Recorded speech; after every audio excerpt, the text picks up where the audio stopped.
ថ្ងៃនេះគ្មានពីងវ័យក្រៅពីពីងថាអរគុណដល់លោកទាំងពីរកន្លើប្រតិពីសម្រាប់ខ្ញុំគុណនាងគឺជាគុណដល់ធំមិនអើយក៏ថ្លៃខ្ញុំមានថ្ងៃនេះដោយសារតែលោកទាំងពីរបននាងចម្រៀងបននាងខ្ញុំច្រៀងចេញពីចិត្តអារម្មណ៍ពិតចង់អរគុណដល់លោកទាំងពីរ Thank you Mama Papa Oh happy birthday happy birthday to me អរគុណអ្នកទាំងពីរអរគុណមានថ្ងៃនេះ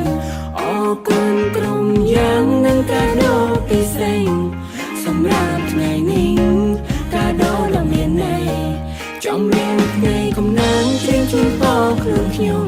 សុខភាពរឹងមាំប្រាជ្ញាវាងវៃគ្រប់ពេលវេលាសូមឲ្យសុខសប្បាយសុខទាំងកាយសុខទាំងចិត្ត Happy birthday to me